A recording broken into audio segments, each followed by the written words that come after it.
येषां भूतानां पृथिवीरसः पृथिव्या आपो रसः आपो अपामोषधयो रसः ओषधीनां पुरुषो रसः पुरुषस्य वाग्रसः वाचऋग्रसः रचस्सामरसः साम्न उद्गीतो रसः। ಶ್ರೀ ಗುರುಭ್ಯೋ ನಮಃ. ಧರ್ಮಃ ಪೃಥಿವೀಂ ಪಪ್ರಚ್ಛ ಕಿಂ ಶೋಚಸಿ ಇತಿ ಸಾ ಚ ಯೋಯಂ ಶ್ರೀನಿವಾಸಃ ಅನಂತಕಲ್ಯಾಣ ಗುಣಪಾತ್ರಭೂತಃ ಭುವಂ ಪರಿತ್ಯಜ್ಯ ಯಯೌ ತೇನ ಕಾರಣೇನ ಕಲಿನಾ ಈಕ್ಷಿತಂ ಆತ್ಮಾನಂ ಭವಂತಂ ದೇವಾನ್ ಋಷೀನ್ ಪಿತॄನ್ ಸಾಧೂನ್ ಸರ್ವಾನ್ ವರ್ಣಾನ್ ಆಶ್ರಮಾಂಶ್ಚ ಅಹಂ ಶೋಚಾಮಿ ಇತಿ ಭಗವತಃ ಅನಂತ ಕಲ್ಯಾಣ ಗುಣ ಪೂರ್ಣತ್ವೇ ಸಾಕ್ಷಿಣಿ ಅಪಿ ಬಭೂವ ಇತ್ಯೇತತ್ ಅನೇನ ಭಾಗವತಸ್ಯ ಭಾಗೇನ ವಿಜ್ಞಾಯತೆ.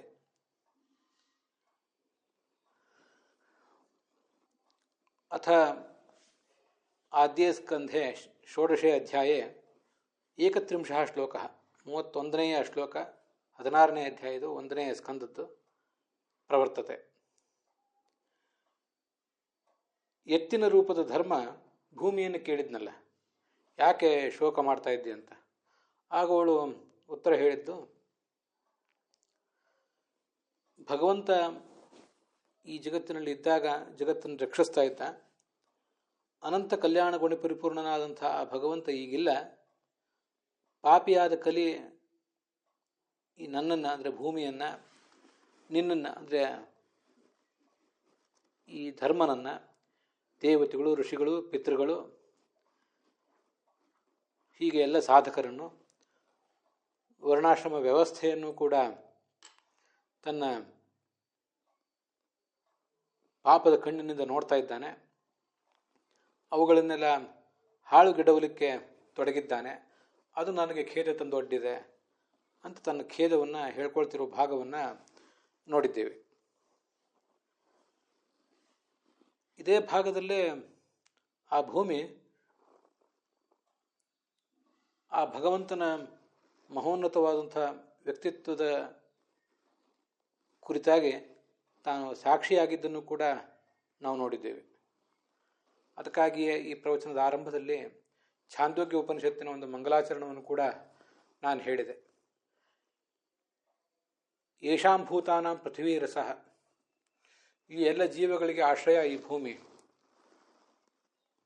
ಪೃಥಿವ್ಯಾ ಓಷಧಯ ರಸಃ, ಅದಕ್ಕೆ ಆ ಪೃಥ್ವಿಗಿಂತ ಚಂದ್ರ ದೊಡ್ಡವನು. ವನಸ್ಪತಿಗಳ ಅಧಿಪತಿಯಾದ ಚಂದ್ರ ದೊಡ್ಡವನು. ಅವನಿಗಿಂತ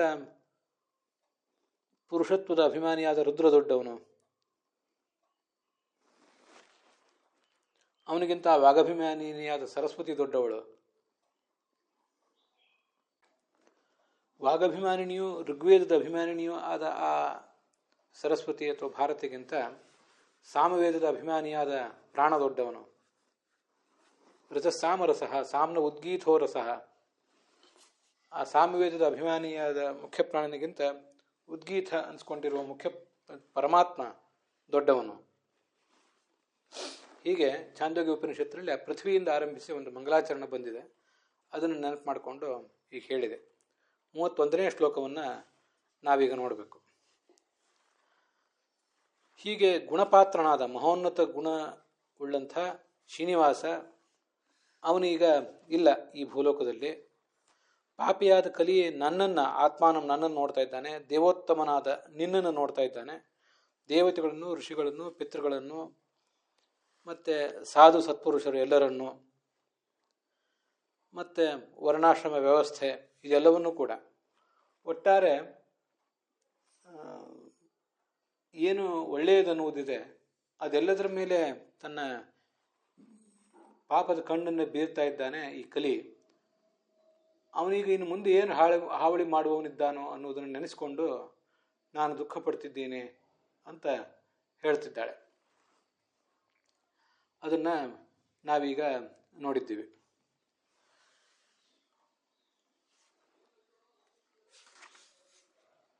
ನ ಕೇವಲಂ ಭವಂತಂ, ವಿಜಯಧ್ವಜರು ಹೇಳ್ತಾರೆ, ನ ಕೇವಲಂ ಭವಂತಂ ಶೋಚಾಮಿ ಕಿಂತು ದೇವಾನಪಿ, ಕೇವಲ ಧರ್ಮರೂಪನಾದ ನಿನ್ನ ಬಗ್ಗೆ ಮಾತ್ರ ನನಗೆ ದುಃಖ ಅಲ್ಲ, ನನ್ನ ಬಗ್ಗೆಯೂ ದುಃಖ ಇದೆ, ದೇವತೆಗಳ ಬಗ್ಗೆಯೂ ದುಃಖ ಇದೆ. ಕಲಿಯ ಪ್ರಭಾವ ಎಲ್ಲರನ್ನೂ ಕೂಡ ಹೀಗೆ ಅಲುಗಾಡಿಸಿ ಬಿಡ್ತದೆ, ಅದಕ್ಕಾಗಿ ನನಗೆ ದುಃಖ ಆಗಿದೆ ಅಂತ ಇದ್ದಾಳವಳು.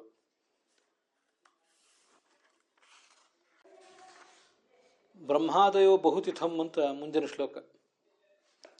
ಭಗವಂತನ ಮಹಿಮೆ ಅಂಥದ್ದು. ಅವನನ್ನು ಶ್ರೀನಿವಾಸ ಅಂತ ಹೇಳಿದ್ದಲ್ಲ 31ನೇ ಶ್ಲೋಕದಲ್ಲಿ. 33ನೇ ಶ್ಲೋಕದಲ್ಲಿ ಆ ಭಗವಂತನ ಕುರಿತಾಗಿ ಮತ್ತು ಲಕ್ಷ್ಮೀದೇವಿ ಕುರಿತಾಗಿ ಮತ್ತಷ್ಟು ಸ್ತೋತ್ರವನ್ನು ಹೇಳ್ತಾ ಇದ್ದಾರೆ ಲಕ್ಷ್ಮಿ. ಬ್ರಹ್ಮಾದಿ ದೇವತೆಗಳೆಲ್ಲರೂ ಕೂಡ ಮಹಾಲಕ್ಷ್ಮಿಯ ಅನುಗ್ರಹವನ್ನು ಬಯಸ್ತಾ ಇದ್ದಾರೆ. ಮಹಾಲಕ್ಷ್ಮಿಯ ಅನುಗ್ರಹ ಆದರೆ ಭಗವಂತನ ಅನುಗ್ರಹವೂ ಕೂಡ ಸುಲಭವಾಗಿ ಆಗ್ತದೆ. ಪ್ರಕೃತಿಯ ಅನುಗ್ರಹದಿಂದ ಪರಮಪುರುಷನ ಅನುಗ್ರಹ.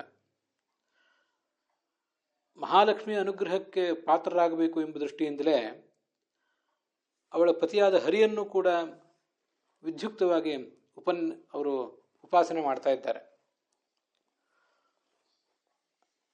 ಅಂಥ ಮಹಾಲಕ್ಷ್ಮಿ ತನ್ನ ವಾಸಸ್ಥಳವಾದಂಥ ಈ ಕಮಲಯುಕ್ತವಾದಂಥ ಸರೋವರವನ್ನು ಪರಿತ್ಯಾಗ ಮಾಡಿ ಕಮಲದಿಂದ ತುಂಬಿದ ಸರೋವರವನ್ನು ಬಿಟ್ಟು ಆ ಶ್ರೀನಿವಾಸನ ಪಾದಕಮಲಕ್ಕೆ ಅಂಟಿಕೊಂಡಿದ್ದಾಳೆ. ಅದರ ಸೌಂದರ್ಯವನ್ನು ಪ್ರೀತಿಯಿಂದ ತನ್ನ ಮನಸ್ಸಿಗೆ ಕಣ್ಣಿಗೆ ತೃಪ್ತಿಯಾಗುವಷ್ಟು ಅನುಭವಿಸ್ತಾ ಇದ್ದಾಳೆ. ಇದು ಆ ಶ್ಲೋಕ. ಲಕ್ಷ್ಮೀ ಕಟಾಕ್ಷಕ್ಕೆ ಪಾತ್ರರಾಗುವ ಬಯಕೆ ಅಂತಿದೆ.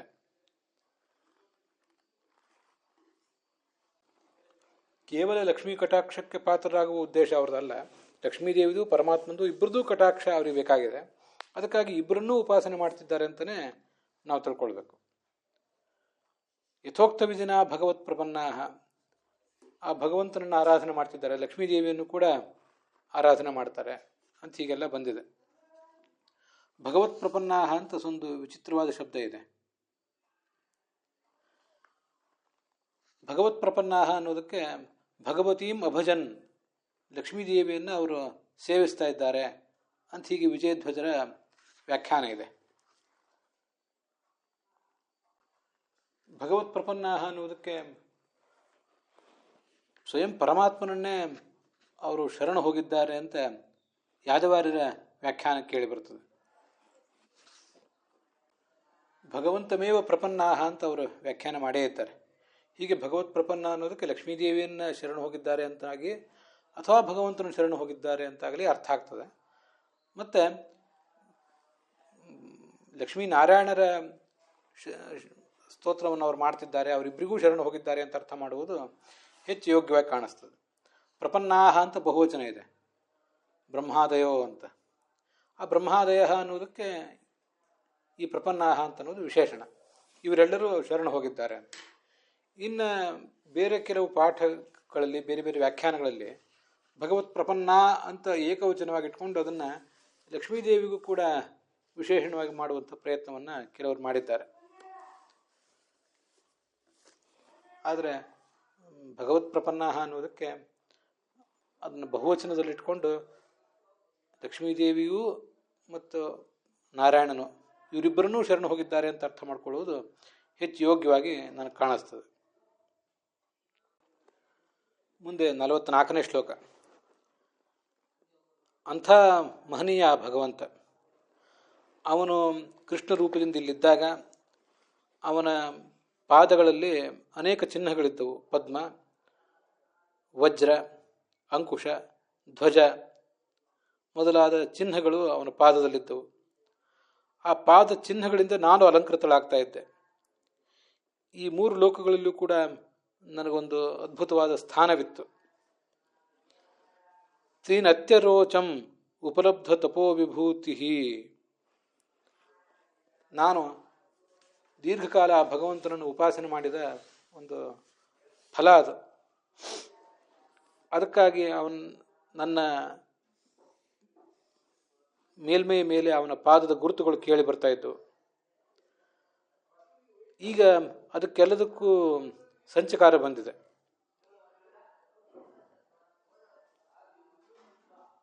ನನ್ನ ಅಹಂಕಾರಕ್ಕೂ ಕೂಡ ಈಗ ಒಂದು ಪಾಠ ಭಗವಂತ ಕಲಿಸಿದ್ದಾನೆ ಅಂತ ನನಗೆ ಕಾಣಿಸ್ತದೆ. ಉತ್ಸ್ಮಯಂತಿ ಅಂತ ಅಲ್ಲಿ ಶಬ್ದ ಇರೋದು. ಉತ್ಸ್ಮಯಂತಿ ಅನ್ನೋದಕ್ಕೆ ವಿಜಯಧ್ವಜರು ಮತ್ತು ಯಾದವಾರರಿಬ್ಬರು ಕಾನು ಮತ್ಸದೃಶಿ ಸ್ತ್ರೀ, ನನಗೆ ಸದೃಶರಾದ ಸ್ತ್ರೀ ಯಾರಿದ್ದಾರೆ ಅಂತ ಅಹಂಕುರ್ವಾಣಂ ಗರ್ವಂ ಕುರ್ವಾಣಂ ಅಂತಲೇ ಇಬ್ಬರು ಅರ್ಥ ಬರೀತಾರೆ. ಹೀಗೊಂದು ಅಹಂಕಾರ ನಾನು ಮಾಡ್ತಾ ಇದ್ದೆ. ನನ್ನ ಅಹಂಕಾರಕ್ಕೆ ಆ ಭಗವಂತ ಮದ್ದು ಅರೆದಿದ್ದಾನೆ ಅಂತ ಕಾಣಿಸ್ತದೆ.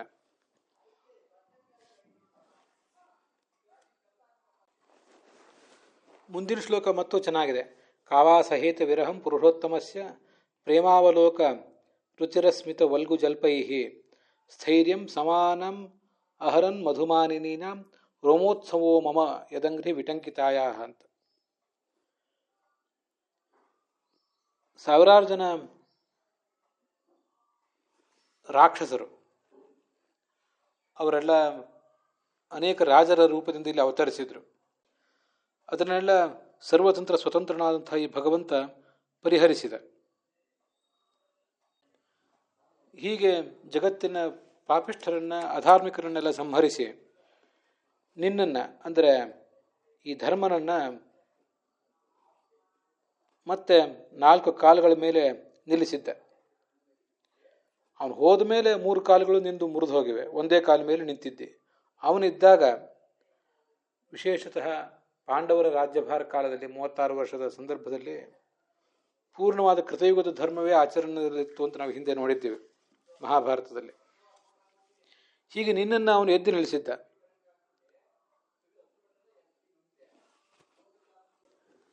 ಹೀಗೆ ಸುದೀರ್ಘ ಕಾಲ ಆ ಯದುವಂಶದಲ್ಲಿ ಆತ ವಿಹರಿಸಿದ. ಇದು ನಾನು ಹೇಳಿದ್ದು 35ನೇ ಶ್ಲೋಕದ ವ್ಯಾಖ್ಯಾನ. 36ನೇ ಶ್ಲೋಕವೇ ನಾನು ಮೊದಲು ಓದಿದೆ ಪ್ರಮಾದದಿಂದ. ಕಾವಾಸಹೇತ ವಿರಹಂ ಪುರುಷೋತ್ತಮಸ್ಯ ಅನ್ನೋದು 36ನೇ ಶ್ಲೋಕ. ಅದನ್ನು ಈಗ ನಾವು ನೋಡಿ, ಆ ಶ್ಲೋಕವನ್ನು ಈಗ ನೋಡಿ ಅದರ ಅರ್ಥವನ್ನು ಈಗ ನೋಡಬೇಕು. ಯದುವಂಶದಲ್ಲಿ ಅವನೇನು ಅವತರಿಸಿದ್ನಲ್ಲ, ಅಲ್ಲಿ ಮೊದಲು ಆತ ನಂದಗೋಕುಲದಲ್ಲಿ ವೃಂದಾವನದಲ್ಲಿದ್ದಾಗ, ಮುಂದೆ ಆ ಗೋಕುಲದಲ್ಲಿದ್ದಾಗ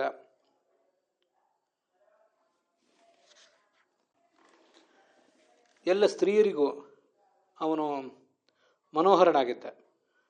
ಸ್ತ್ರೀಯರ ಮನಸ್ಥೈರ್ಯವನ್ನು ಕಸಿದಿದ್ದ, ಅವರ ಅಭಿಮಾನವನ್ನು ಕೂಡ ಕಸಿದಿದ್ದ ಅವನು.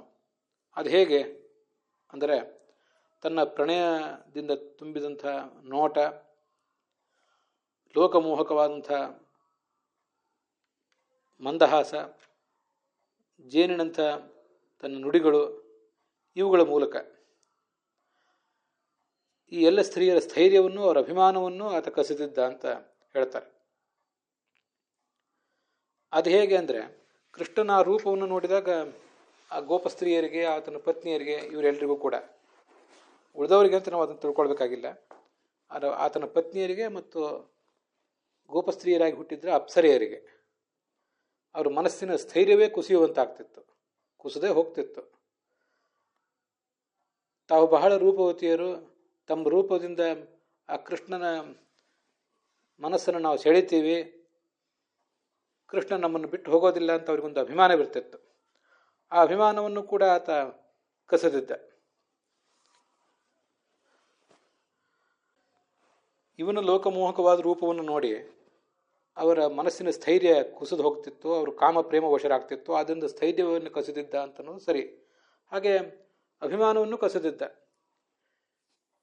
ನನಗೆ ನಿನ್ನಂಥ ಅನೇಕ ಜನ ಸ್ತ್ರೀಯರಿದ್ದಾರೆ, ನಿನ್ನೊಬ್ಬಳ ಕೊಡವೆ ನನಗೆ ಬೇಕಾಗಿಲ್ಲ ಅಂತ ಪ್ರತಿಯೊಬ್ಬಳಿಗೂ ತಿಳಿಸ್ತಿದ್ದ. ಮತ್ತು ಯಾವ ಸ್ತ್ರೀಯೂ ನನಗೆ ಬೇಕಾಗಿಲ್ಲ ಅನ್ನೋದನ್ನು ಅವನು ತಿಳಿಸ್ತಿದ್ದ. ಹಿಂದೆ ನಾವು ನೋಡಿದ್ದೀವಿ, ಯಸ್ಯೇಂದ್ರಿಯಂ ವ್ಯಥಯಿತು ಕರ್ಣೈರ್ ನಶೇಕುಹು ಅಂತ ಮುಂದೆ ಇದೇ 1ನೇ ಸ್ಕಂದದಲ್ಲಿ ಮುಂದಿದೆ, ಒಂದು 10ನೇ ಸ್ಕಂದದಲ್ಲಿ ಭಾಗವತದಲ್ಲೂ ಬರೋದಿದೆ. ತಮ್ಮ ಎಲ್ಲ ರೀತಿಯಾದ ಹಾವಭಾವಗಳಿಂದಲೂ ವಿಲಾಸಗಳಿಂದಲೂ ಅವನ ಮನಸ್ಸನ್ನು ಅವರು ಗೆಲ್ಲದೆ ಹೋದರು. ಅವನ ವ್ಯಕ್ತಿತ್ವ ಅವರಿಗೆ ಮರುಳಾಗಲಿಲ್ಲ ಅಂತ ಬಂದಿದೆ. ಅದಕ್ಕೆ ಅಭಿಮಾನವನ್ನು ಕಸಿದವರು ಅಂತ ಬಂದಿದೆ. ಸ್ಥೈರ್ಯಂ ಸಮಾನಂ ಅಂತ ಬಂದಿದೆ.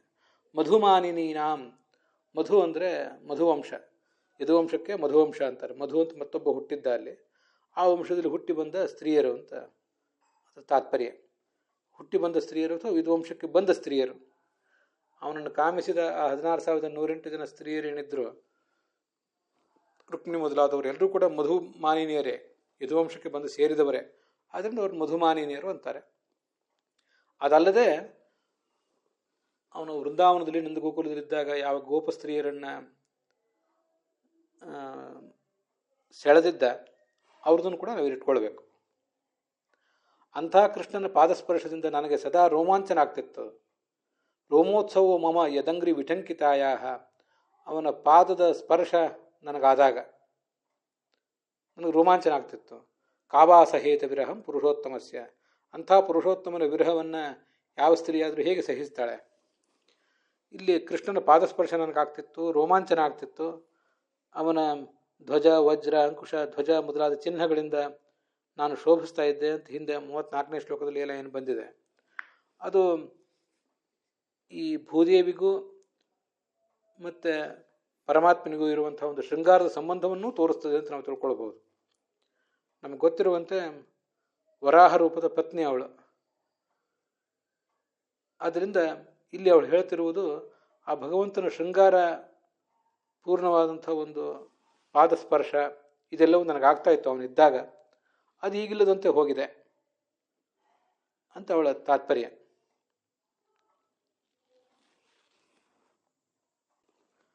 ನಾನು ಅವನ ಪತ್ನಿ ಆದ್ದರಿಂದ ಅವನ ವಿರಹವನ್ನು ಹೇಗೆ ಸಹಿಸುವುದು ಅಂತ ಅವಳ ಅಂತರಂಗದ ಅಳಲು. ತಯೋರೇವಂ ಕಥಯತೋ ಪೃಥ್ವೀ ಧರ್ಮಯೋಸ್ತದ ಪರೀಕ್ಷಿನ್ನಾಮ ರಾಜರ್ಷಿ ಪ್ರಾಪ್ತಃ ಪ್ರಾಚೀ ಸರಸ್ವತಿ. ಅವರಿಬ್ಬರು ಹೀಗೆ ಮಾತಾಡ್ತಿದ್ದಾಗ, ಧರ್ಮ ಮತ್ತು ಪೃಥ್ವಿ ಇಬ್ಬರು ಮಾತಾಡ್ತಿದ್ದಾಗ ಪರೀಕ್ಷಿತ್ ರಾಜರ್ಷಿ ಅಲ್ಲಿಗೆ ಬಂದ. ಆ ಸರಸ್ವತಿ ನದಿ ಪೂರ್ವವಾಹಿನಿಯಾಗಿ ಕುರುಕ್ಷೇತ್ರದಲ್ಲಿ ಹರಿಯುತ್ತಿರುವ ಒಂದು ಪರಿಸರ, ಅಲ್ಲಿ ಅವನು ಬಂದ ಅಂತ ಅದರ ಅರ್ಥ. ಅದಕ್ಕೆ ಪ್ರಾಚೀ ಸರಸ್ವತಿ ಅಂತೇಳಿ ಶಬ್ದ ಇದೆಯಲ್ಲ, ಕುರುಕ್ಷೇತ್ರೇ ಪ್ರಾಚೀಂ ದಿಶಂ ಉದ್ದೇಶ್ಯ ಚಂದಮಾನಾಂ ಸರಸ್ವತೀಂ ಅಂತ ಯಾದವಾರ್ಯರ ವ್ಯಾಖ್ಯಾನ, ವಿಜಯಧ್ವಜರ ವ್ಯಾಖ್ಯಾನ. ಕುರುಕ್ಷೇತ್ರದಲ್ಲಿ ಪೂರ್ವ ದಿಕ್ಕಿನ ಕಡೆಗೆ ಹರಿತಾ ಇತ್ತು ಆ ನದಿ ಅಂತ. ಯಾದವಾರ್ಯರು ಕೂಡ ಪ್ರಾಚೀಂ ದಿಶಂ ಉದ್ದೇಶ್ಯ ಚಂದಮಾನಾಂ ಸರಸ್ವತೀಂ ಕುರುಕ್ಷೇತ್ರಗತಾಂ ಸರಸ್ವತಿ ಸಂಧ್ಯಾಂ ಅಂತಲೇ ಅರ್ಥ ಬರೆದಿದ್ದಾರೆ. ಉಳಿದವರು ಹಾಗೆ ಬರೆದಿದ್ದಾರೆ. ವೀರರಾಗವರೊಬ್ಬರು ಪ್ರಾಚೀಂ ಸರಸ್ವತೀಂ ಪ್ರಭಾಸ ತೀರ್ಥಂ ಅಂತ ಅರ್ಥ ಬರೆದಿದ್ದಾರೆ. ಅದ್ರ ಬಗ್ಗೆ ಇನ್ನಷ್ಟು ವಿಚಾರ ಮಾಡಬೇಕಾಗ್ತದೆ. ನಮಗೆ ಸದ್ಯ ಅದ್ರ ಬಗ್ಗೆ ಹೆಚ್ಚಿನ ವಿವರಗಳೇನೂ ಸಿಕ್ಕಿಲ್ಲ. ಅನೇಕ ಜನ ವಿದ್ವಾಂಸರು ಕೂಡ ಅದರಲ್ಲಿ ಹೆಚ್ಚಿನ ಬೆಳಕನ್ನೇನು ಚೆಲ್ಲಲಿಕ್ಕೆ ಸಮರ್ಥರಾಗಲಿಲ್ಲ ಅಂತ ಕಾಣಿಸ್ತದೆ ನನಗೆ. ಪರೀಕ್ಷಿತ ಅಲ್ಲಿಗೆ ಬಂದ. ಅಲ್ಲಿಗೆ 37ನೇ ಶ್ಲೋಕ ಸಮಾಪ್ತವಾಗಿದೆ. ಇವತ್ತಿನ ಈ ಭಾಗವು ಕೂಡ ಸಮಾಪ್ತವಾಗಿದೆ. ಹುಸಿಯ ನಾಡಿ ಹೊಟ್ಟೆ ಹೊರೆವ ವಿಷಯದಲ್ಲಿ ರಸಿಕನೆಂದು ಹುಸಿಗೆ ಹಾಕಿದರು ಎನ್ನ ಋಷಿಕೇಶನೇ, ಈಶ ನಿನ್ನ ಚರಣ ಭಜನೆ ಆಸೆಯಿಂದ ಮಾಡುವೆ, ದೋಷರಾಶಿ ನಾಶ ಮಾಡು ಶ್ರೀಶಕೇಶವ. ಶ್ರೀಕೃಷ್ಣಾರ್ಪಣ ವಸ್ತು.